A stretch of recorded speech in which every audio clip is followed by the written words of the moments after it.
Le jour de son mariage, la jeune femme découvre que la famille de son mari est bien étrange. Non seulement tous les membres de la famille affichent un sourire inquiétant, mais même les domestiques portent des costumes noirs. Le plus terrifiant, c'est qu'il y a dans un coin une tante qui ressemble à une sorcière, avec son maquillage et ses cheveux. Mais Marie, plongée dans le bonheur et la joie de son mariage, n'imagine pas un instant que cette journée marquera le début de son cauchemar. De retour dans leur chambre, les deux mariés étaient impatients d'en apprendre davantage l'un sur l'autre. Cependant, avant même de pouvoir commencer, ils furent interrompus par cette tante sinistre qui voulait inviter Marie à descendre pour participer à un rituel familial.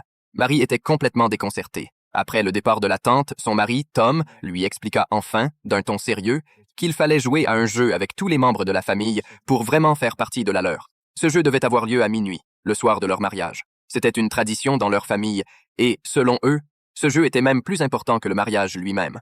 En voyant l'expression grave de son mari, Marie commença à ressentir un malaise, mais Tom ne donna pas plus d'explications. Marie, innocente, pensa qu'il s'agissait simplement d'un jeu de cartes, mais elle ne se doutait pas une seconde qu'elle s'apprêtait à participer à une terrifiante chasse à l'homme. Peu après, Marie arriva dans le grand hall, où le père de Tom expliqua l'origine de ce jeu. Apparemment, leurs ancêtres avaient fait fortune grâce aux cartes à jouer. L'arrière-grand-père de Tom était un simple marin lorsqu'un jour, en mer, il rencontra un homme nommé Carl, qui devint son bienfaiteur. Carl lui offrit un étrange coffret et lui donna une quantité innombrable d'or. Grâce à cela, les affaires de la famille prospérèrent de plus en plus. Mais Carl avait une condition.